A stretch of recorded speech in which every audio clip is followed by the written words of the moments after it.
ਸੋ good morning students. So ਅੱਜ ਦਾ ਸਾਡਾ ਟੌਪਿਕ ਹੈ ਇਕਨੋਮਿਕਸ ਪਾਰਟ ਬੀ। ਯੂਨੀਮੈਕਸ ਦੀ ਇਹ ਕਿਤਾਬ ਹੈ। ਆ ਤੁਸੀਂ ਦੇਖ ਸਕਦੇ ਹੋ PSEB +2 class Indian economic development and statics in economics. VS Shergill ਦੇ ਸੰਸਥਾਪਕ ਨੇ।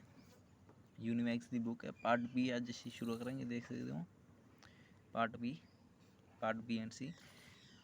ਸੋ ਸਭ ਤੋਂ ਪਹਿਲਾਂ ਅੱਜ ਇਹਦੇ ਵਿੱਚ ਆਪਾਂ ਪਾਰਟ ਲੈਸਨ ਫਸਟ ਕਰਾਂਗੇ। ਇਹ ਬੁੱਕ ਤੁਸੀਂ ਦੇਖ ਸਕਦੇ ਹੋ, ਪ੍ਰਾਈਸ ਇਹਦਾ 315 ਰੁਪੀਜ਼ ਹੈ। ਇਹ ਮਾਰਕੀਟ ਵਿੱਚ ਤੁਹਾਨੂੰ ਲਗਭਗ 250 ਦੇ ਕਰੀਬ ਮਿਲ ਜਾਏਗੀ। ਤਾਂ ਇਹਨੂੰ ਸ਼ੁਰੂ ਕਰਦੇ ਹਾਂ ਅੱਜ। ਸੋ ਸਭ ਤੋਂ ਪਹਿਲਾਂ ਦੇਖ ਸਕਦੇ ਹੋ ਚੈਪਟਰ 1 ਸੁਤੰਤਰਤਾ ਪ੍ਰਾਪਤੀ ਸਮੇਂ ਭਾਰਤੀ ਅਰਥ ਵਿਵਸਥਾ Indian economy on the eve of independence. So ਇਹਦੇ ਵਿੱਚ ਮੇਨ ਮੈਂ ਤੁਹਾਨੂੰ ਮੋਟਾ ਭੂਮਿਕਾ ਦੱਸ ਦਿਆਂ। ਅੰਗਰੇਜ਼ਾਂ ਨੇ ਲੰਬਾ ਸਮਾਂ ਭਾਰਤ ਉੱਪਰ ਰਾਜ ਕੀਤਾ। ਇੱਥੇ ਉਹਨਾਂ ਨੇ ਆਪਣੀ ਇੱਕ ਈਸਟ ਇੰਡੀਆ ਕੰਪਨੀ ਨਾਂ ਦੀ ਕੰਪਨੀ ਖੋਲ੍ਹੀ, ਜਿਹਦੇ ਵਿੱਚ ਉਹ ਹਰ ਤਰ੍ਹਾਂ ਦੇ ਉਦਯੋਗ, ਕੱਪੜਾ ਉਦਯੋਗ, ਖੇਤੀ ਉਦਯੋਗ ਆਦਿ ਦੇ ਉਦਯੋਗ ਚਲਾਉਂਦੇ ਸਨ।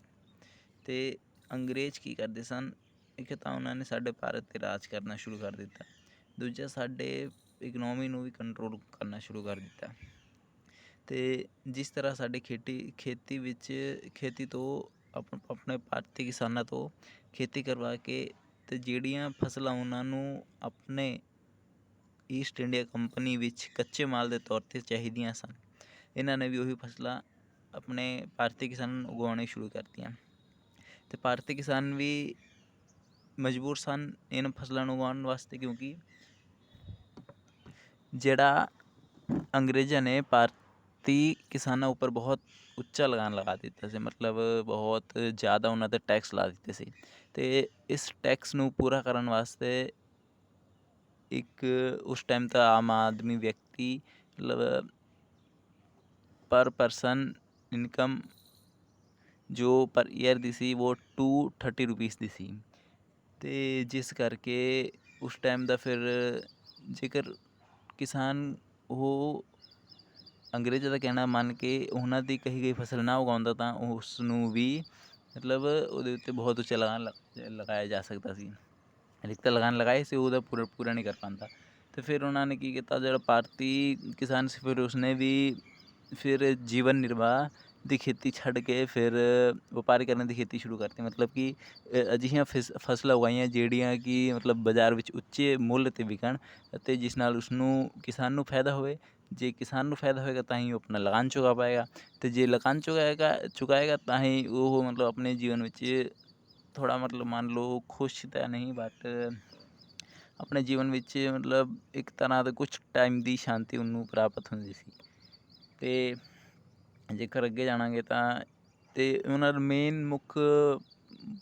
ਅੰਗਰੇਜ਼ਾਂ ਦਾ ਮੇਨ ਮੁੱਖ ਪੋਜ਼ੀਟਿਵ ਆਪਣਾ ਥਿੰਕਿੰਗ ਇਹੀ ਸੀਗੀ, ਸਭ ਤੋਂ ਪਹਿਲਾਂ ਭਾਰਤ ਨੂੰ ਅੰਦਰੋਂ ਖੋਖਲਾ ਕਰ ਦੇਣਾ। ਅਤੇ ਉਹਨਾਂ ਨੇ ਇਸ ਤਰ੍ਹਾਂ ਕੀਤਾ ਵੀ। ਅਤੇ ਉਹਨਾਂ ਨੇ ਕੀ ਕੀਤਾ, ਭਾਰਤ ਵਿੱਚ ਜਿਹੜੇ ਵੀ ਆਰਥਿਕ ਸਾਧਨ ਸਨ ਉਹ ਆਪਣੇ ਚੁੱਕ ਕੇ ਇੰਗਲੈਂਡ ਲੈ ਗਏ। ਇੰਗਲੈਂਡ ਦੀ ਆਪਣੀ ਉੱਥੇ ਉਹਨਾਂ ਦੀ ਕੰਪਨੀ, ਉੱਥੇ ਉਹਨਾਂ ਦੇ ਉਦਯੋਗ ਸਨ, ਕੰਪਨੀਆਂ ਸਨ, ਫੈਕਟਰੀਆਂ ਸਨ ਵੱਡੇ। ਅਤੇ ਉਹ ਕੀ ਕਰਦੇ ਸਨ, ਇੱਥੋਂ ਤੋਂ ਆਪਣੇ ਭਾਰਤ ਤੋਂ ਕੱਚਾ ਮਾਲ ਦੇ ਤੌਰ 'ਤੇ ਜੋ ਵੀ ਉਹਨਾਂ ਨੂੰ ਚਾਹੀਦਾ ਸੀ ਉਹ ਲੈ ਕੇ ਜਾਂਦੇ ਸਨ। ਅਤੇ ਫਿਰ ਤੁਸੀਂ ਪੂਰਾ ਪੜ੍ਹ ਸਕਦੇ ਹੋ, ਬਟ ਮੈਂ ਪੂਰਾ ਤੁਹਾਨੂੰ ਪੜ੍ਹ ਕੇ ਨਹੀਂ ਸੁਣਾਊਂਗਾ, ਪੂਰਾ ਪੜ੍ਹਨ ਵਿੱਚ ਬਹੁਤ ਲੰਮਾ ਟਾਈਮ ਲੱਗ ਜੂਗਾ। ਸੋ ਦੇਖੋ, ਤੁਸੀਂ ਦੇਖ ਸਕਦੇ ਹੋ ਮੇਨ ਉਹੀ ਚੀਜ਼ ਹੈ। ਤਾਂ ਉਹਦੇ ਵਿੱਚ ਮੈਂ ਤੁਹਾਨੂੰ ਉਹੀ ਮਤਲਬ ਦੱਸ ਰਿਹਾ ਕਿ ਦੇਖੋ ਤੁਹਾਨੂੰ ਮੋਟਾ ਦੱਸ ਦੇਵਾਂਗਾ। ਅਤੇ ਉਸ ਤੋਂ ਬਾਅਦ ਕੀ ਸੀ, ਮਤਲਬ ਜਿਹੜੇ ਅੰਗਰੇਜ਼ ਸੀ ਉਹਨਾਂ ਨੇ ਕੀ ਕਰਨਾ ਸ਼ੁਰੂ ਕਰ ਦਿੱਤਾ। ਹੁਣ ਉਹਨਾਂ ਨੇ ਇਹ ਸ਼ੁਰੂ ਕਰ ਦਿੱਤਾ ਕਿ ਆਪਣੇ ਭਾਰਤ ਵਿੱਚੋਂ ਜਿਹੜਾ ਕੱਚਾ ਮਾਲ ਸੀ, ਮਤਲਬ ਜਿਹੜਾ ਉੱਥੇ ਫੈਕਟਰੀਆਂ ਵਾਲੇ ਕੱਚੇ ਮਾਲ ਦੀ ਲੋੜ ਸੀ, ਜਿੱਥੇ ਉਹ ਫਿਰ ਉਹੀ ਕੱਚੇ ਮਾਲ ਮਤਲਬ ਕਿ ਜਿਹੜਾ ਫੈਕਟਰੀ ਵਿੱਚ ਮੰਨ ਲਓ ਅਸੀਂ ਕੁਰਸੀ ਬਣਾਉਂਦੇ ਹਾਂ, ਇੱਕ ਗੈਸ ਕਰੋ, ਆ ਲੈਸਨ ਦਾ ਪਾਰਟ ਨਹੀਂ ਹੈ ਬਟ ਤੁਹਾਨੂੰ ਸਮਝਾਉਣ ਵਾਸਤੇ ਕਹਿ ਰਹੇ ਹਾਂ। ਇੱਕ ਮੰਨ ਲਓ ਤੁਹਾਡੇ ਕੋਲ ਇੱਕ ਫੈਕਟਰੀ ਹੈ, ਕੁਰਸੀ ਦੀ ਮੰਨ ਲਓ ਇਹ ਕੁਰਸੀ ਦੀ ਹੈ, ਤੁਹਾਨੂੰ ਫਿਰ ਕੁਰਸੀ ਬਣਾਉਣ ਵਾਸਤੇ ਪਲਾਸਟਿਕ ਵੀ ਤਾਂ ਚਾਹੀਦਾ ਹੋਵੇਗਾ। ਅਤੇ ਇਹੀ ਪਲਾਸਟਿਕ ਤੁਸੀਂ ਕਿਤੇ ਹੋਰ ਲੈ ਕੇ ਆਵੋ, ਅਤੇ ਉਹ ਹੋਊਗਾ ਕੱਚਾ ਮਾਲ। ਜਦੋਂ ਆਪਾਂ ਕਿਸੇ ਇਨਗਰੀਡੀਐਂਟਸ ਨੂੰ ਫੈਕਟਰੀ ਵਿੱਚ ਡਾਲ ਕੇ ਆਪਣਾ ਜੋ ਵੀ ਫਰੈਸ਼ ਪੀਸ ਜਾਂ ਫਿਰ ਕਹਿ ਸਕਦੇ ਹੋ ਤੁਸੀਂ ਆਪਣਾ ਫਰੈਸ਼ ਆਊਟਪੁੱਟ ਕਹਿ ਸਕਦੇ ਹੋ, ਉਹ ਪ੍ਰਾਪਤ ਕਰਨ ਵਾਸਤੇ ਜੋ ਵੀ ਚੀਜ਼ ਆਪਾਂ ਸਟਾਰਟਿੰਗ 'ਚ ਪਾਉਂਦੇ ਉਹਨੂੰ ਕੱਚਾ ਮਾਲ ਕਿਹਾ ਜਾਂਦਾ ਹੈ। ਅਤੇ ਇਸ ਕਰਕੇ ਫਿਰ ਜਿਹੜੇ ਉੱਥੇ ਦੇ ਉਦਯੋਗ ਮਤਲਬ ਕੱਪੜਾ ਉਦਯੋਗ ਸੀ, ਅਤੇ ਇੱਥੇ ਅੰਗਰੇਜ਼ ਭਾਰਤ ਵਿੱਚ ਕਿਸਾਨਾਂ ਕੋਲੋਂ ਕਪਾਹ ਦੀ ਖੇਤੀ ਕਰਵਾਉਂਦੇ ਸਨ, ਅਤੇ ਇੱਥੋਂ ਦੀ ਕਪਾਹ ਬਹੁਤ ਹੀ ਸਸਤੇ ਮੁੱਲ 'ਤੇ ਲੈ ਕੇ, ਬਹੁਤ ਹੀ ਜ਼ਿਆਦਾ ਸਸਤੇ ਮੁੱਲ 'ਤੇ ਲੈ ਕੇ ਆਪਣੇ ਇੰਗਲੈਂਡ ਲੈ ਜਾਂਦੇ ਸਨ। ਉੱਥੇ ਉਹੀ ਕਪਾਹ ਦੇ ਧਾਗੇ ਕੱਪੜੇ ਤਿਆਰ ਕਰਕੇ ਮਸ਼ੀਨਾਂ ਦੁਆਰਾ ਇੱਥੇ ਆਪਣੇ ਇੰਡੀਆ 'ਚ ਫਿਰ ਉਹੀ ਲੈ ਕੇ ਆਉਂਦੇ ਸੀ, ਅਤੇ ਉਹੀ ਕੱਪੜਾ ਅਤੇ ਉਹੀ ਉਹ ਆਪਣੇ ਭਾਰਤੀ ਕਪਾਹ ਦੇ ਬਣੇ ਹੋਏ ਕੱਪੜੇ ਹੀ ਸਾਡੇ ਭਾਰਤ ਵਿੱਚ ਬਹੁਤ ਮਹਿੰਗੇ ਮੁੱਲ 'ਤੇ ਵੇਚਦੇ ਸਨ, ਜਿਸ ਨਾਲ ਉਹਨਾਂ ਨੂੰ ਬਹੁਤ ਵੱਡਾ ਫਾਇਦਾ ਹੁੰਦਾ ਸੀ। ਆਪਣੇ ਭਾਰਤੀ ਵੀ ਉਸ ਟਾਈਮ ਕੁਝ ਨਹੀਂ ਕਰ ਸਕਦੇ ਸਨ, ਉਹ ਵੀ ਮਜਬੂਰ ਸਨ। ਹੋਰ ਕਿਉਂਕਿ ਆਪਣੇ ਭਾਰਤ ਵਿੱਚ ਜਿਹੜੇ ਛੋਟੇ ਮੋਟੇ ਉਦਯੋਗ ਸਨ, ਲਘੂ ਉਦਯੋਗ, ਉਹ ਵੀ ਇਸ ਕਰਕੇ ਠੱਪ ਹੋ ਗਏ ਕਿਉਂਕਿ ਜਿਹੜਾ ਫੈਕਟਰੀ ਤੋਂ ਬਣਿਆ ਮਾਲ ਹੁੰਦਾ ਸੀ ਉਹਨਾਂ ਦਾ, ਜਿਹੜਾ ਫੈਕਟਰੀ ਤੋਂ ਬਣਿਆ ਮਾਲ ਹੁੰਦਾ ਸੀ ਉਹ ਇੱਕ ਤਾਂ ਮਸ਼ੀਨ ਨਾਲ ਬਣਦਾ ਸੀ, ਇਸ ਕਰਕੇ ਉਹਦੀ ਫਿਨਿਸ਼ਿੰਗ ਸ਼ਾਈਨਿੰਗ ਮੀਨਸ ਬਹੁਤ ਵਧੀਆ ਕਿਸਮ ਦਾ ਹੁੰਦਾ ਸੀ, ਅਤੇ ਉਹ ਤਾਂ ਬਹੁਤ ਵਧੀਆ ਕਿਸਮ ਦਾ ਹੁੰਦਾ ਸੀ। ਅਤੇ ਫਿਰ ਇੱਕ ਆ ਗੱਲ ਹੋ ਗਈ। ਅਤੇ ਦੂਜਾ ਜਿਹੜਾ ਲਘੂ ਉਦਯੋਗ ਸੀ ਉਹਦੇ ਵਿੱਚ ਵਰਕਰ ਆਪਣੇ ਆਪ ਕੰਮ ਕਰਦੀ ਸੀ ਸਾਰਾ, ਅਤੇ ਜਿਸ ਕਰਕੇ ਇੱਕ ਤਾਂ ਇਹਦਾ ਬਹੁਤ ਵਧੀਆ ਮਤਲਬ ਕਿ ਕਹਿ ਸਕਦੇ ਹੋ ਜਿਹੜੇ ਮਜ਼ਦੂਰ ਕਰਦੀ ਸੀ ਉਹਨਾਂ ਦਾ ਹੱਥ ਦਾ ਕੰਮ ਇੰਨਾ ਵਧੀਆ ਨਹੀਂ ਸੀ ਮਸ਼ੀਨਾਂ ਨਾਲੋਂ, ਅਤੇ ਦੂਜਾ ਇਹਨਾਂ ਦੀ ਘੱਟ ਜਿਹੜੇ ਇੰਗਲੈਂਡ ਦੇ ਬਣਿਆ ਜਿਹੜਾ ਸਮਾਨ ਸੀ ਉਹ ਲਘੂ ਉਦਯੋਗਾਂ ਨਾਲੋਂ ਥੋੜ੍ਹਾ ਸਸਤਾ ਵੀ ਸੀ। ਮੰਨ ਲਓ ਜਿਵੇਂ ਕੋਈ ਬੁੱਕ ਹੀ ਮੰਨ ਲਓ, ਆਪਾਂ ਤਾਂ ਸਟੱਡੀ ਕਰਦੇ ਹਾਂ ਤਾਂ ਸਾਨੂੰ ਬੁੱਕ ਦੇ ਹੀ ਕੇ ਲੈ ਲੈਂਦੇ ਹਾਂ, ਅਤੇ ਜੇਕਰ ਅਸੀਂ ਮੰਨ ਲਓ ਅਸੀਂ ਬੁੱਕ ਦੀ ਐਗਜ਼ਾਮਪਲ ਲੈਂਦੇ ਹਾਂ, ਅਤੇ ਸਭ ਤੋਂ ਪਹਿਲਾਂ ਜਿਵੇਂ ਅਸੀਂ ਬੁੱਕ ਦੀ ਐਗਜ਼ਾਮਪਲ ਲੈਂਦੇ ਹਾਂ, ਅਤੇ ਮੰਨ ਲਓ ਇੱਕ ਬੁੱਕ ਆਉਂਦੀ 500 ਰੁਪਏ ਦੀ, ਅਤੇ ਬਿਲਕੁਲ ਸੇਮ ਬੁੱਕ ਬਟ ਉਹਦਾ ਹਲਕਾ ਫੁਲਕਾ ਮਤਲਬ ਚੇਂਜਿਸ ਹੋਣਗੇ। ਅਤੇ ਮੰਨ ਲਓ ਜਿਵੇਂ ਆਹ ਵਾਲੀ ਬੁੱਕ ਹੈ, ਆਹ ਵਾਲੀ ਬੁੱਕ ਤੁਹਾਨੂੰ 300 250 ਦੀ ਮੰਨ ਲਓ ਮਿਲ ਰਹੀ ਹੈ, ਅਤੇ ਇਹਦੇ ਨਾਲ ਦੀ ਜਿਹੜੀ ਹੱਥਾਂ ਨਾਲ ਲਿਖੀ ਹੋਈ ਹੈ ਅਤੇ ਜਿਹੜੇ ਹੱਥ ਨਾਲ ਸਭ ਕੁਛ ਪ੍ਰਿੰਟ ਕੀਤੇ ਹੋਏ ਉਹ ਤੁਹਾਨੂੰ ਮਿਲੂਗਾ, ਉਹ ਮੰਨ ਕੇ ਚਲੋ ਤੁਹਾਨੂੰ ਮਿਲੂਗੀ 400 ਰੁਪਏ ਦੀ। ਅਤੇ ਤੁਸੀਂ ਕਿਹੜੀ ਲੈਣਾ ਪਸੰਦ ਕਰੋਗੇ? ਓਬੀਅਸਲੀ ਇਹੀ ਲਓਗੇ ਕਿਉਂਕਿ ਇਹਦੇ ਵਿੱਚ ਪ੍ਰਿੰਟਿੰਗ ਵਧੀਆ ਹੈ, ਸਭ ਕੁਛ ਵਧੀਆ ਹੈ, ਅਤੇ ਇਹਦਾ ਪ੍ਰਾਈਸ ਵੀ ਲੋ ਹੈ। ਸੋ ਇਸੇ ਤਰ੍ਹਾਂ ਫਿਰ ਉਹ ਲਘੂ ਉਦਯੋਗ ਚੱਲੇ ਨਹੀਂ ਅਤੇ ਬਰਬਾਦ ਹੋ ਗਏ। ਤੁਹਾਨੂੰ ਮੋਟਾ ਦੱਸ ਨਾ, ਅਤੇ ਇਹਦੇ ਵਿੱਚ ਆ ਦੇਖੋ ਮਾੜਾ ਆਧਾਰਪੂਰਨ ਢਾਂਚਾ, ਇਹਦੇ ਵਿੱਚ ਆਹੀ ਹੈ ਕਿ ਆਧਾਰਪੂਰਨ ਢਾਂਚਾ ਬਹੁਤ ਮਾੜਾ ਸੀ। 1947 ਵਿੱਚ ਦੇਸ਼ ਵਿੱਚ ਬਿਜਲੀ ਉਤਪਾਦਨ ਸਿਰਫ 2100 ਮੈਗਾਵਾਟ ਸੀ। ਯਾਤਾयात ਦੇ ਸਾਧਨ ਦਾ ਵੀ ਕੋਈ ਲੋੜੀਂਦੇ ਮਾਪਦੰਡਾਂ ਦੇ ਮੁਕਾਬਲੇ ਬਹੁਤ ਮਾੜਾ ਸੀ।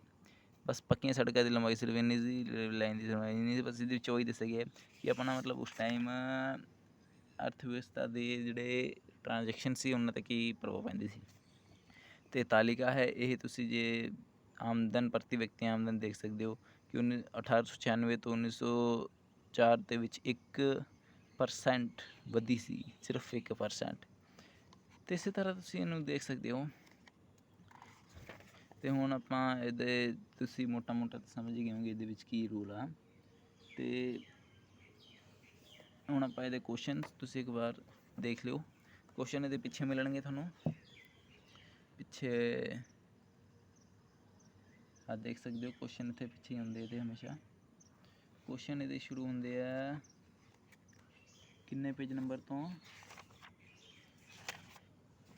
ਆ ਦੇਖੋ 300, ਤੁਸੀਂ ਦੇਖ ਸਕਦੇ ਹੋਗੇ 361 ਪੇਜ ਨੰਬਰ ਤੋਂ। ਤਾਂ ਆਪਾਂ ਸਭ ਤੋਂ ਪਹਿਲਾਂ ਇਹਦਾ ਕੁਐਸਚਨ ਸ਼ੁਰੂ ਕਰਦੇ ਹਾਂ, ਦੇਖ ਸਕਦੇ ਹੋ। ਆ ਦੇਖੋ ਸਭ ਤੋਂ ਪਹਿਲਾ ਕੁਐਸਚਨ ਹੈ ਸੁਤੰਤਰਤਾ ਪ੍ਰਾਪਤੀ ਸਮੇਂ ਭਾਰਤੀ ਅਰਥ ਵਿਵਸਥਾ ਦੀਆਂ ਕੋਈ ਦੋ ਵਿਸ਼ੇਸ਼ਤਾਵਾਂ। ਸਭ ਤੋਂ ਪਹਿਲਾਂ ਇਹਦੀਆਂ ਭਾਰਤੀ ਅਰਥ ਵਿਵਸਥਾ ਦੀਆਂ ਕੋਈ ਦੋ ਵਿਸ਼ੇਸ਼ਤਾਵਾਂ ਤੁਸੀਂ ਸਮਝ ਗਏ ਹੋਗੇ ਦੀ ਜਦੋਂ ਆਪਣਾ ਭਾਰਤ ਆਜ਼ਾਦ ਹੋ ਰਹੀ ਸੀ ਉਸ ਟਾਈਮ ਦੀ ਇਕਨੋਮਿਕ ਦੀ ਕੋਈ ਦੋ ਵਿਸ਼ੇਸ਼ਤਾਵਾਂ। ਇਹਦੇ ਤੁਸੀਂ ਸਿੰਪਲ ਜੀ ਇਹਨੂੰ ਨਾ ਦੇਖੋ, ਤੁਸੀਂ ਜੇ ਦੇਖਣਾ ਦੇਖ ਲਓ, ਬਟ ਤੁਸੀਂ ਇਹਨੂੰ ਧਿਆਨ ਨਾਲ ਸਿਰਫ ਸੁਣੋ, ਅਤੇ ਸੁਣਨ ਨਾਲ ਹੀ ਤੁਸੀਂ ਸਿਰਫ ਇਮੈਜੀਨੇਸ਼ਨ ਕਰੋ, ਉਸ ਨਾਲ ਤੁਹਾਨੂੰ ਪੱਕਾ ਯਾਦ ਰਹਿ ਜਾਏਗਾ, ਤੁਸੀਂ ਕਦੇ ਭੁੱਲੋਗੇ ਹੀ ਨਹੀਂ ਇਹਨੂੰ। ਸੋ ਇਹਦੇ ਵਿੱਚ ਕੀ ਹੈ ਕਿ ਸਭ ਤੋਂ ਪਹਿਲਾਂ ਅਰਧ ਵਿਕਸਿਤ ਅਰਥ ਵਿਵਸਥਾ ਤੁਸੀਂ ਲੈ ਲਓ, ਕਿਉਂਕਿ ਜਦੋਂ ਭਾਰਤ ਆਜ਼ਾਦ ਹੋਏ ਸੀ ਉਸ ਟਾਈਮ ਤਾਂ ਨਾ ਕੋਈ ਬਹੁਤ ਵੱਡਾ ਕੁਛ ਸੀ ਨਾ ਕੁਛ ਸੀ, ਮਤਲਬ ਨਾ ਕੋਈ ਇਕਨੋਮਿਕ ਦੇ ਕੋਈ ਵਧੀਆ ਸਾਧਨ ਸੀ ਅਤੇ ਨਾ ਕੋਈ ਇਕਨੋਮਿਕ ਨੂੰ ਚਲਾਉਣ ਵਾਲਾ ਕੋਈ ਵਧੀਆ ਸੀ। ਬਸ ਇਸ ਕਰਕੇ ਮਤਲਬ ਜਿਹੜੀ ਅਰਥ ਵਿਵਸਥਾ ਸੀ ਉਹ ਅੰਗਰੇਜ਼ ਹੀ ਚਲਾ ਰਹੇ ਸੀ ਅਤੇ ਉਹ ਤਾਂ ਭਾਰਤ ਦੀ ਅਰਥ ਵਿਵਸਥਾ ਨੂੰ ਖੋਖਲਾ ਕਰਕੇ ਇਸ ਕਰਕੇ ਅਰਧ ਵਿਕਸਿਤ ਕਹਿ ਸਕਦੇ ਹਾਂ। ਅਤੇ ਨਹੀਂ ਦੂਜੀ ਗਤੀਹੀਨ, ਕਿਉਂਕਿ ਉਸ ਟਾਈਮ ਆਪਣੇ ਇੰਡੀਆ ਕੋਲ ਨਾ ਕੋਈ ਇੰਨੀ ਮਸ਼ੀਨਾਂ ਸੀ, ਨਾ ਕੁਛ ਇੰਨੇ ਪਾਵਰਫੁਲ ਬ੍ਰੇਨਸ ਵਾਲੇ ਬੰਦੇ ਸਨ ਅਤੇ ਨਾ ਹੀ ਕੁਛ ਇੰਨਾ ਬਹੁਤ ਵਧੀਆ ਮਤਲਬ ਤਕਨੀਕਾਂ ਸੀ, ਜਿਸ ਕਰਕੇ ਮਤਲਬ ਜਿਵੇਂ ਅੱਜ ਸਟੋਕ ਮਾਰਕੀਟ ਹੋ ਗਿਆ, ਫਾਈਨੈਂਸ਼ੀਅਲ ਹਰ ਬੰਦਾ ਇਨਵੈਸਟ ਕਰ ਸਕਦਾ ਹੈ ਅਤੇ ਹਰ ਫੈਕਟਰੀ ਸ਼ੇਅਰ ਵਗੈਰਾ ਮਤਲਬ ਕਾਫੀ ਚੀਜ਼ਾਂ ਨੇ ਅਤੇ ਜਿਸ ਨਾਲ ਇੰਡੀਅਨ ਇਕਨੋਮੀ ਮਤਲਬ ਉਸ ਟਾਈਮ ਗਤੀਹੀਨ ਸੀ। ਮਤਲਬ ਕਿ ਉਸ ਟਾਈਮ ਇਕਨੋਮੀ ਵਿੱਚ ਕੋਈ ਵੀ ਵਾਧਾ ਨਹੀਂ ਹੋ ਰਿਹਾ ਸੀ, ਮੀਨਸ ਵਾਧਾ ਹੋ ਰਹੀ ਸੀ ਬਟ ਬਹੁਤ ਹੀ ਘੱਟ, ਜਿਵੇਂ 1% ਹੋ ਗਿਆ ਅਤੇ ਕਈ ਸਾਲਾਂ ਵਿੱਚ ਇਹ ਨੈਗੇਟਿਵ ਵੀ ਸੀ, ਜਿਵੇਂ ਕਿ -0.1 ਸਮਥਿੰਗ ਐਸੇ ਤੁਸੀਂ ਕਹਿ ਸਕਦੇ ਹੋ। ਸੈਕਿੰਡ ਕੁਐਸਚਨ ਆ ਜਾਏਗਾ, ਸੁਤੰਤਰਤਾ ਪ੍ਰਾਪਤੀ ਸਮੇਂ ਭਾਵ 1947 ਵਿੱਚ ਭਾਰਤ ਦੀ ਪ੍ਰਤੀ ਵਿਅਕਤੀ ਆਮਦਨ, ਜਿਵੇਂ ਮੈਂ ਕਿਹਾ ਸੀ ਪ੍ਰਤੀ ਵਿਅਕਤੀ ਆਮਦਨ ਤੁਹਾਡੀ ਆਜ਼ਾਦੀ ਦੇ ਸਮੇਂ ਹਰ ਵਿਅਕਤੀ ਦੀ 230 ਰੁਪਏ ਸੀ। 1947 ਵਿੱਚ ਜਨਸੰਖਿਆ ਦਾ ਕਿੰਨੇ, ਆ ਦੇਖੋ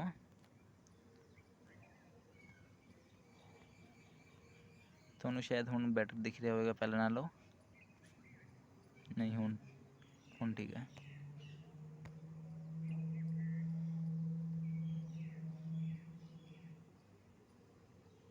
ਦੇਖੋ ਹੁਣ ਬੈਟਰ ਦਿਖ ਰਿਹਾ ਹੋਗਾ। ਸੋ ਇਹਦਾ ਥਰਡ ਕੁਐਸਚਨ ਆ ਜਾਏਗਾ, 1947 ਵਿੱਚ ਭਾਰਤੀ ਜਨਸੰਖਿਆ ਦਾ ਕਿੰਨਾ ਪ੍ਰਤੀਸ਼ਤ ਹਿੱਸਾ ਖੇਤੀ ਉੱਪਰ ਨਿਰਭਰ ਸੀ। ਸੋ ਇਹਦਾ ਸਿੰਪਲ ਜਿਹਾ ਤੁਸੀਂ ਇਮੈਜੀਨੇਸ਼ਨ ਕਰ ਸਕਦੇ ਹੋ ਕਿ 1947 ਮੀਨਸ ਜਦੋਂ ਆਪਣਾ ਭਾਰਤ ਆਜ਼ਾਦ ਹੋਇਆ ਸੀ, ਇਹ ਹੋ ਰਿਹਾ ਸੀ ਅਤੇ ਉਸ ਟਾਈਮ ਕਿੰਨੇ ਪਰਸੈਂਟ ਲੋਕ ਖੇਤੀ ਉੱਪਰ ਨਿਰਭਰ ਸਨ। ਤਾਂ ਉਸ ਟਾਈਮ 'ਤੇ ਕੋਈ ਨਾ ਸ਼ਹਿਰਾਂ ਵਿੱਚ ਜ਼ਿਆਦਾ ਲੋਕ ਵੀ ਨਹੀਂ ਰਹਿੰਦੇ ਸਨ, ਸ਼ਹਿਰਾਂ ਵਿੱਚ ਸਿਰਫ ਗਿਣਤੀ ਦੇ 5% ਮੀਨਸ 14.5% ਹੀ ਲੋਕ ਰਹਿੰਦੇ ਸਨ। ਅਤੇ ਤੁਸੀਂ ਕਹਿ ਸਕਦੇ ਹੋ ਕਿ ਇੰਨੀ ਥੋੜ੍ਹੀ ਜਨਸੰਖਿਆ ਦਾ ਤਾਂ ਉੱਥੇ ਸ਼ਹਿਰ ਵਿੱਚ ਰਹਿੰਦੀ ਸੀ ਅਤੇ ਬਾਕੀ ਸਾਰੇ ਤਾਂ ਮਤਲਬ ਮੰਨ ਕੇ ਚਲੋ ਐਵਰੇਜ 70% ਤੋਂ ਜ਼ਿਆਦਾ ਆਪਣੇ ਖੇਤੀ ਉੱਪਰ ਹੀ ਨਿਰਭਰ ਸਨ ਉਸ ਟਾਈਮ ਸੁਤੰਤਰਤਾ ਸਮੇਂ। ਅਤੇ ਸੁਤੰਤਰਤਾ ਪ੍ਰਾਪਤੀ ਸਮੇਂ ਕਿੰਨੇ ਪ੍ਰਤੀਸ਼ਤ ਜਨਸੰਖਿਆ ਅਨਪੜ੍ਹ ਸੀ। ਅਤੇ ਜੇ ਅਨਪੜ੍ਹ ਦੀ ਗੱਲ ਕਰਾਂਗੇ ਤਾਂ ਤੁਸੀਂ ਕਹਿ ਸਕਦੇ ਹੋ ਕਿਉਂਕਿ 82% ਲੋਕ ਅਨਪੜ੍ਹ ਸਨ 1947 ਦੇ ਸਮੇਂ। 1947 ਦੇ ਸਮੇਂ ਕਿਉਂਕਿ ਉਸ ਸਮੇਂ ਜਿਹੜੇ ਲੋਕ ਅਨਪੜ੍ਹ ਸੀ ਉਹਨਾਂ ਦਾ ਜਨਮ ਤਾਂ ਪਹਿਲਾਂ ਹੀ ਹੋਇਆ ਹੋਊਗਾ, ਤਾਂ ਹੀ ਤਾਂ ਉਹ ਅਨਪੜ੍ਹ ਦੀ ਗਿਣਤੀ ਵਿੱਚ ਹੈ। ਕੁਛ ਸਮੇਂ ਤਾਂ ਜਿੰਦੇ ਰਹੇ ਹੋਣਗੇ, ਬੱਚਿਆਂ ਦੀ ਥੋੜ੍ਹੀ ਗਿਣਤੀ ਕੀਤੀ ਜਾਊਗੀ ਇਸ ਵਿੱਚ 1-2 ਸਾਲ ਦੀ, ਅਤੇ ਮਤਲਬ ਮੰਨ ਕੇ ਚਲੋ 18 ਤੋਂ 40-50 ਸਾਲ 60 ਸਾਲ ਦੀ ਵਿੱਚ ਗਿਣਤੀ ਕੀਤੀ ਹੋਣੀ। ਅਤੇ ਇਹਦੇ ਵਿੱਚ ਮੰਨ ਕੇ ਚਲੋ ਉਸ ਟਾਈਮ ਤਾਂ ਜਿਹੜੇ ਵੀ ਸੀਗੇ ਪਿਛਲੇ 200 ਸਾਲਾਂ ਤੋਂ ਤਾਂ ਅੰਗਰੇਜ਼ ਰਾਜ ਕਰ ਰਹੇ ਸੀ। ਜੇ ਅੰਗਰੇਜ਼ ਰਾਜ ਕਰ ਰਹੇ ਸੀ ਉਹਨਾਂ ਨੇ ਕਿਸੇ ਨੂੰ ਪੜ੍ਹਨ ਤਾਂ ਦਿੱਤਾ ਨਹੀਂ, ਅਤੇ ਇਸ ਕਰਕੇ ਜਿਹੜੀ ਮਤਲਬ ਆਪਣੀ ਜਨਸੰਖਿਆ ਅਨਪੜ੍ਹ ਦੀ ਇੰਨੀ ਜ਼ਿਆਦਾ ਹੋ ਗਈ। ਹੁਣ ਇਸ ਤੋਂ ਬਾਅਦ ਜਿਹੜੇ ਬਣੇ ਉਹ ਫਿਰ ਇਹ ਮਤਲਬ ਲਗਭਗ 82% ਜਿਹੜਾ ਉਸ ਤੋਂ ਬਾਅਦ ਆਜ਼ਾਦੀ ਤੋਂ ਬਾਅਦ ਘਟਦਾ ਗਿਆ। ਅਤੇ ਹੁਣ ਅਗਲਾ ਕੁਐਸਚਨ ਦੇਖੋ ਤੁਸੀਂ, 1947 ਦੀ ਭਾਰਤੀ ਅਰਥ ਵਿਵਸਥਾ ਨੂੰ ਅਰਧ ਵਿਕਸਿਤ ਅਰਥ ਵਿਵਸਥਾ ਕਿਉਂ ਕਿਹਾ ਜਾਂਦਾ ਹੈ। ਆ ਦੇਖੋ ਸਿੰਪਲ ਜੀ ਕੁਐਸਚਨ ਹੈ, 1947 ਦੀ ਭਾਰਤੀ ਅਰਥ ਵਿਵਸਥਾ ਨੂੰ ਅਰਥ ਵਿਕਸਿਤ ਅਰਥ ਵਿਵਸਥਾ ਕਿਉਂ ਕਹਿੰਦੇ, ਜਿਵੇਂ ਕਿ ਤੁਹਾਨੂੰ ਪਹਿਲੇ ਕੁਐਸਚਨ ਵਿੱਚ ਸਮਝਾਇਆ ਮੈਂ। ਅਤੇ ਇਹਦਾ ਆ ਜਾਊਗਾ ਕਿਉਂਕਿ ਉਸ ਸਮੇਂ ਭਾਰਤੀ ਅਰਥ ਵਿਕਸਿਤ ਕਿਉਂਕਿ ਉਸ ਸਮੇਂ ਅਰਧ ਵਿਕਸਿਤ ਅਰਥ ਵਿਵਸਥਾ ਵਾਂਗ ਹੀ ਦੇਸ਼ ਦਾ ਬਹੁਤ ਵੱਡਾ ਹਿੱਸਾ ਗਰੀਬ ਸੀ। तो इसमें मेन वही कारण ਤੁਸੀਂ ਸਮਝ ਸਕਦੇ ਹੋ ਕਿ ਦੇਖੋ ਕਿ ਮਤਲਬ ਜੋ ਵੀ ਹੈ ਕਹਿ ਰਿਹਾ ਕੁਐਸਚਨ ਵਿੱਚ ਕਹਿ ਰਿਹਾ ਕਿ 1947 ਵਿੱਚ ਭਾਰਤੀ ਅਰਥ ਵਿਵਸਥਾ ਨੂੰ ਅਰਧ ਵਿਕਸਿਤ ਅਰਥ ਵਿਵਸਥਾ ਕਿਉਂ ਕਿਹਾ ਗਿਆ ਹੈ। ਤਾਂ ਇਹਦਾ ਮੇਨ ਤੁਸੀਂ ਕਹਿ ਸਕਦੇ ਹੋ ਕਿ 1947 ਵਿੱਚ ਜਦ ਕਿ ਸੁਤੰਤਰਤਾ ਸਮੇਂ ਭਾਰਤ ਦੀ ਅਰਥ ਵਿਵਸਥਾ ਨੂੰ ਅਰਧ ਵਿਕਸਿਤ ਅਰਥ ਵਿਵਸਥਾ ਕਿਉਂ ਕਿਹਾ ਜਾਂਦਾ, ਕਿਉਂਕਿ ਅਰਧ ਵਿਕਸਿਤ ਅਰਥ ਵਿਵਸਥਾ ਤੁਸੀਂ ਮਤਲਬ ਸਮਝੋ। ਅਰਥ ਵਿਵਸਥਾ ਦਾ ਮਤਲਬ ਹੁੰਦਾ ਹੈ ਕਿ ਕੋਈ ਵੀ ਅਰਥ ਵਿਵਸਥਾ ਜਿਵੇਂ ਕਿ ਮਤਲਬ ਕਿ ਜੇਕਰ ਇੱਕ ਫੈਮਿਲੀ ਵਿੱਚ 5 ਮੈਂਬਰਸ ਨੇ, 5 ਮੈਂਬਰਸ ਦੀ ਅਤੇ 5 ਹੀ ਕਮਾ ਰਹੇ ਉਹਨਾਂ ਦੀ 1000 ਮੈਕਸੀਮਮ 10,000 ਮੰਨ ਲਓ, ਅਤੇ ਟੋਟਲੀ 50,000 ਹੋ ਗਿਆ। ਅਤੇ ਇਹਦਾ ਕੁਛ ਇਕਨੋਮਿਕ 'ਤੇ ਅਸਰ ਪਊਗਾ। ਅਤੇ ਉਸ ਟਾਈਮ ਕੀ ਸੀ, ਉਸ ਟਾਈਮ ਤਾਂ ਮਤਲਬ ਕੋਈ ਵੀ ਆਪਣੇ ਜ਼ਿਆਦਾਤਰ ਲੋਕ ਤਾਂ ਗਰੀਬ ਹੀ ਸੀ, ਕਿਉਂਕਿ ਅੰਗਰੇਜ਼ ਸਾਰੇ ਲੁੱਟ ਕੇ ਲੈ ਗਏ ਸੀ। ਅਤੇ ਇਸ ਕਰਕੇ ਕਹਿ ਸਕਦੇ ਹਾਂ ਉਸ ਟਾਈਮ ਗਰੀਬ ਸੀ ਆਪਣੇ ਭਾਰਤੀ ਲੋਕ। ਅਤੇ ਇਹਦਾ ਆਨਸਰ ਵਿੱਚ ਵੀ ਇਹੀ ਹੋਊਗੀ ਕਿ ਉਸ ਟਾਈਮ ਬਹੁਤ ਵੱਡਾ ਦੇਖੋ ਮੈਨੂੰ ਤੁਸੀਂ ਤਾਂ 1947 ਦੀ ਭਾਰਤੀ ਅਰਥ ਵਿਕਸਿਤ ਅਰਥ ਵਿਵਸਥਾ ਕਿਉਂ ਨੂੰ ਕੱਢ ਕੇ ਕਿਹਾ ਜਾਂਦਾ ਹੈ। ਅਤੇ ਉਹਦੇ ਵਿੱਚ ਫਿਰ ਮੇਨ ਤੁਸੀਂ ਆਹ ਲਾਈਨ ਲਿਖ ਦੋਗੇ ਕਿ ਕਿਉਂਕਿ ਉਸ ਸਮੇਂ ਭਾਰਤ ਦਾ ਬਹੁਤ ਵੱਡਾ ਹਿੱਸਾ ਗਰੀਬ ਸੀ। ਅਗਲਾ ਕੁਐਸਚਨ ਚੱਲਦੇ ਹਾਂ। ਅਤੇ ਜੇਕਰ ਸਟੂਡੈਂਟਸ ਤੁਹਾਨੂੰ ਥੋੜ੍ਹਾ ਬਹੁਤ ਵੀ ਸਮਝ ਆਇਆ, ਜੇਕਰ ਲੱਗਦਾ ਹੈ ਕਿ ਅਗਲੀ ਵੀਡੀਓ ਤੁਹਾਡੇ ਕੰਮ ਵਿੱਚ ਹੋਵੇਗੀ, ਅਤੇ ਪਲੀਜ਼ ਚੈਨਲ ਨੂੰ ਸਬਸਕ੍ਰਾਈਬ ਕਰ ਲਿਓ ਐਂਡ ਵੀਡੀਓ ਨੂੰ ਲਾਈਕ ਕਰਕੇ ਆਪਣੇ ਦੋਸਤਾਂ ਨਾਲ ਜ਼ਰੂਰ ਸ਼ੇਅਰ ਕਰੋ। ਤਾਂ ਅੱਗੇ ਵੱਧਦੇ ਹਾਂ। ਬ੍ਰਿਟਿਸ਼ ਰਾਜ ਦੇ ਅੰਤਰਗਤ ਭਾਰਤੀ ਖੇਤੀ ਦੇ ਵਪਾਰੀਕਰਨ ਤੋਂ ਤੁਹਾਡਾ ਕੀ ਭਾਵ ਹੈ? ਅਤੇ ਇਹਦੇ ਵਿੱਚ ਆਹੀ ਆ ਜਾਊਗਾ, ਜਦੋਂ ਅੰਗਰੇਜ਼ ਰਾਜ ਕਰ ਰਹੇ ਸਨ ਭਾਰਤ 'ਤੇ, ਤਾਂ ਉਸ ਸਮੇਂ ਭਾਰਤੀ, ਇਹਦਾ ਆਨਸਰ ਸਿੰਪਲ ਉਹੀ ਆ ਜਾਊਗੀ ਕਿ ਉਸ ਸਮੇਂ ਭਾਰਤੀ ਜਿਹੜਾ ਆਪਣੇ ਮਤਲਬ ਕਿ ਜਦੋਂ ਬ੍ਰਿਟਿਸ਼ ਸਰਕਾਰ ਸਾਡੇ ਇੰਡੀਆ ਵਿੱਚ ਆਈ ਅਤੇ ਉਸ ਸਮੇਂ ਖੇਤੀ ਉੱਪਰ ਕੀ ਪ੍ਰਭਾਵ ਪਿਆ। ਅਤੇ ਇਸ ਦਾ ਸਿੰਪਲ ਜਿਹਾ ਆਨਸਰ ਆ ਜਾਊਗਾ, ਉਸ ਤੋਂ ਪਹਿਲਾਂ ਜਿਹੜਾ ਕਿਸਾਨ ਸੀ ਉਹ ਆਪਣੇ ਸਿਰਫ ਜੀਵਨ ਨਿਰਵਾਹ ਮਤਲਬ ਜੀਵਨ ਦੇ ਨਿਰਵਾਹ ਲਈ ਆਪਣਾ ਮਤਲਬ ਖੇਤੀ ਖੁਤੀ ਕਰਦਾ ਸੀ, ਅਤੇ ਕਣਕ ਚੌਲ ਬੀਜ ਆਪਣੀ ਫਸਲਾਂ ਬੀਜ ਕੇ ਆਪਣਾ ਜੀਵਨ ਦਾ ਗੁਜ਼ਾਰਾ ਕਰਦੇ ਸੀ। ਪਰੰਤੂ ਹੁਣ ਜਦੋਂ ਬ੍ਰਿਟਿਸ਼ ਸਰਕਾਰ ਆ ਗਈ ਅਤੇ ਇਹਨਾਂ ਨੇ ਕੀ ਸ਼ੁਰੂ ਕਰ ਦਿੱਤਾ, ਇਹਨਾਂ ਨੇ ਸ਼ੁਰੂ ਕੀਤਾ ਕਿ ਹੁਣ ਵਧੀਆ ਵਧੀਆ ਫਸਲਾਂ ਬੀਜ ਕੇ ਜਿਹੜੀਆਂ ਮਹਿੰਗੀ ਵਿਕਦੀਆਂ ਹਨ ਉਹਨਾਂ ਨੂੰ ਬੀਜ ਕੇ ਫਸਲਾਂ ਦੀ ਕਟਾਈ ਕਰਕੇ ਬਾਜ਼ਾਰ ਵਿੱਚ ਉੱਚੇ ਮੁੱਲ 'ਤੇ ਵੇਚ ਕੇ ਅਤੇ ਆਪਣਾ ਘਰ ਵੀ ਚਲਾਉਣਾ ਅਤੇ ਆਪਣਾ ਟੈਕਸ ਵੀ ਭਰਨਾ, ਇਹ ਕਹਿ ਸਕਦੇ ਹੋ। ਸਿੰਪਲ ਇਹਦੇ ਵਿੱਚ ਵੀ ਤੁਸੀਂ ਆਹੀ ਦੇਖ ਸਕਦੇ ਹੋ। ਇਸ ਦਾ ਭਾਵ ਇਹ ਹੈ ਕਿ ਭਾਰਤੀ ਕਿਸਾਨਾਂ ਨੇ ਜੀਵਨ ਨਿਰਵਾਹ ਦੀ ਬਜਾਏ ਬਾਜ਼ਾਰ ਵਿੱਚ ਵਿਕਰੀ ਲਈ ਉਤਪਾਦਨ ਸ਼ੁਰੂ ਕਰ ਦਿੱਤਾ। ਅਗਲਾ ਕੁਐਸਚਨ ਹੈ, ਤੁਸੀਂ ਕਿਵੇਂ ਇਹ ਕਹਿ ਸਕਦੇ ਹੋ ਕਿ ਸੁਤੰਤਰਤਾ ਪ੍ਰਾਪਤੀ ਸਮੇਂ ਭਾਰਤੀ ਅਰਥ ਵਿਵਸਥਾ ਅਰਧ ਵਿਕਸਿਤ ਅਰਥ ਵਿਵਸਥਾ ਸੀ?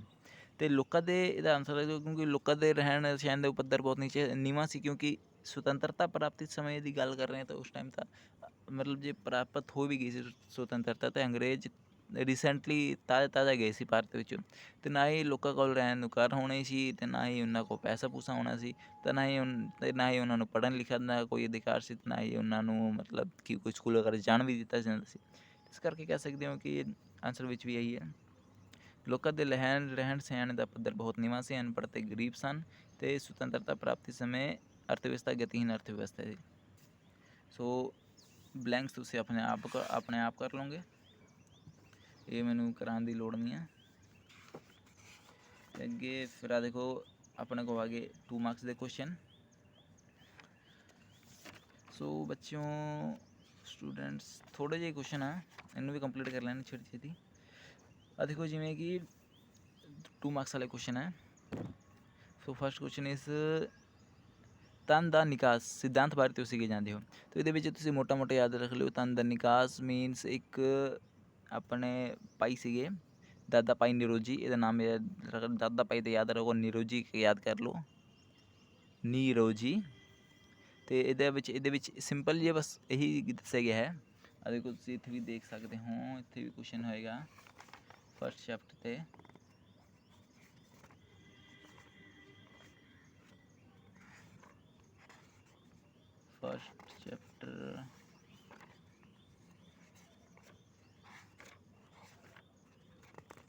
ਫਸਟ ਚੈਪਟਰ ਆ ਦੇਖੋ ਆ ਰਿਹਾ, ਧਨ ਦਾ ਨਿਕਾਸ ਬਾਰੇ ਤੁਸੀਂ ਕੀ ਜਾਣਦੇ ਹੋ? ਅਤੇ ਇਹਦੇ ਵਿੱਚ ਬੱਚੇ ਮੋਟਾ ਮੋਟਾ ਇਹੀ ਗੱਲ ਦੱਸੀ ਗਈ ਕਿ ਜਿਹੜਾ ਇੱਕ ਭਾਈ ਸੀਗਾ, ਯਾਦ ਰੱਖ ਲਓ, ਦਾਦਾ ਭਾਈ ਨਿਰੋਜੀ, ਦਾਦਾ ਭਾਈ ਨਿਰੋਜੀ।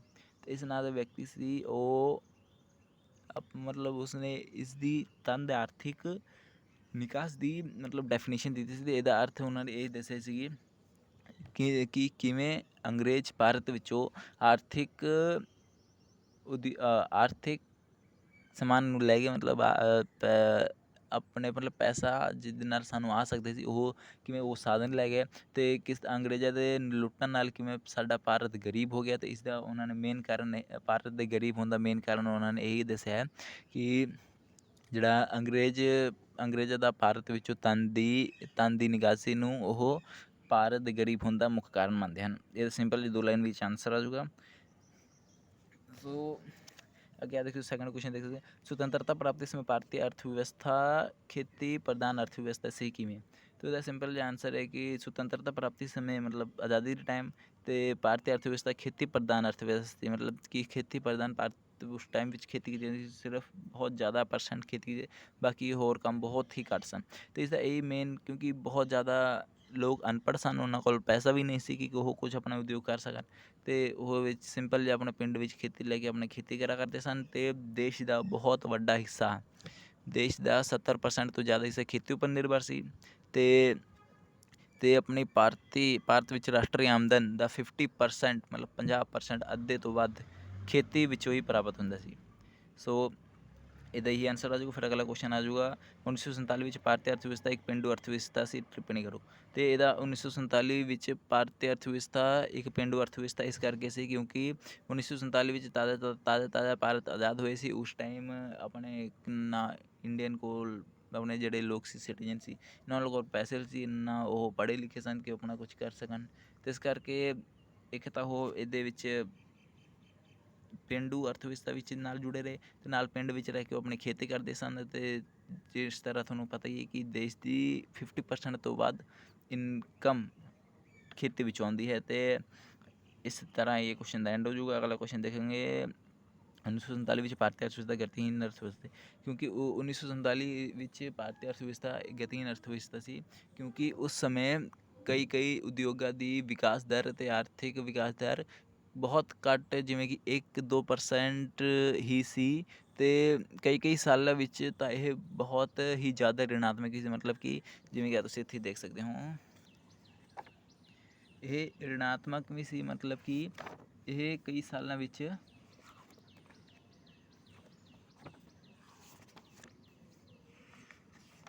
ਇਹ ਕਈ ਸਾਲਾਂ ਵਿੱਚ ਰਿਣਾਤਮਕ ਵੀ ਰਹੀ, ਮਤਲਬ ਕਿ 1% ਤੋਂ ਵੀ ਘੱਟ। ਆ ਦੇਖੋ ਜਿਵੇਂ ਤੁਸੀਂ ਦੇਖ ਸਕਦੇ ਹੋ -0.1% ਸੀ। ਅਤੇ ਅਗਲਾ ਕੁਐਸਚਨ ਦੇਖੋ 1947 ਵਿੱਚ ਦੇਸ਼ ਦੀ ਵੰਡ ਨੇ ਅਰਥ ਵਿਵਸਥਾ ਨੂੰ ਕਿਵੇਂ ਪ੍ਰਭਾਵਿਤ ਕੀਤਾ। ਅਤੇ ਇਹਦੇ ਵਿੱਚ ਤੁਸੀਂ ਸਿੰਪਲ ਜਿਹਾ ਦੇਖੋ 1947 ਵਿੱਚ ਭਾਰਤ ਦੀ ਵੰਡ ਅੰਗਰੇਜ਼ਾਂ ਦੀਆਂ ਫੁੱਟ ਪਾਵਰ ਅਤੇ ਰਾਜ ਕਰੋ, ਇੰਗਲਿਸ਼ ਵਿੱਚ ਕਹਿ ਦਿੰਦੇ ਹਾਂ ਡਿਵਾਈਡ ਐਂਡ ਰੂਲ ਵਰਗੀਆਂ ਮਾਰੂ ਨੀਤੀਆਂ, ਮਤਲਬ ਕਿ ਬੇਕਾਰ, ਮਤਲਬ ਕਿ ਜ਼ਹਿਰ ਘੋਲਣ ਵਾਲੀਆਂ ਨੀਤੀਆਂ ਸੀ, ਜਿਸ ਦੇ ਵੰਡ ਸਰੂਪ ਭਾਰਤ ਨੂੰ ਅਣਵੱਡੇ ਦੇਸ਼ ਦਾ 77% ਭੂਗੋਲਿਕ ਅਤੇ 82% ਜਨਸੰਖਿਆ ਪ੍ਰਾਪਤ ਹੋਈ। ਮਤਲਬ ਕਿ ਜਿਵੇਂ ਆਹ ਪੂਰੀ ਬੁੱਕ ਹੋ ਗਈ, ਇਹਦੇ ਵਿੱਚ 70%, ਮਤਲਬ ਇਹਦੇ ਵਿੱਚ ਸਿਰਫ ਇੰਨਾ ਕੁ ਹਿੱਸਾ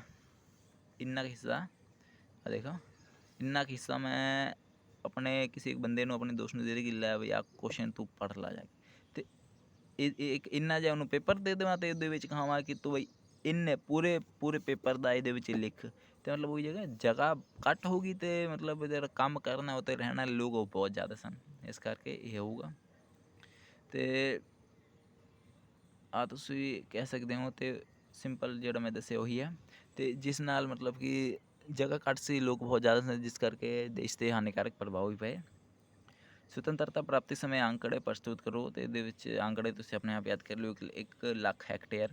ਅਤੇ ਬੱਚੇ ਸਟੂਡੈਂਟਸ ਤੁਹਾਨੂੰ ਦੱਸਦੇ ਹਾਂ ਕਿ ਹੈਕਟੇਅਰ ਦਾ ਮਤਲਬ ਹੁੰਦਾ ਹੈ 10,000, ਆ ਦੇਖੋ 10 1 2 3 10,000 ਕਿਲੋਮੀਟਰ, ਨਹੀਂ ਤੁਸੀਂ ਨਹੀਂ ਸਮਝੋਗੇ, ਸਿੰਪਲ ਜਿਹਾ ਤੁਹਾਨੂੰ ਦੱਸਾਂ 10 ਕਿਲੋਮੀਟਰ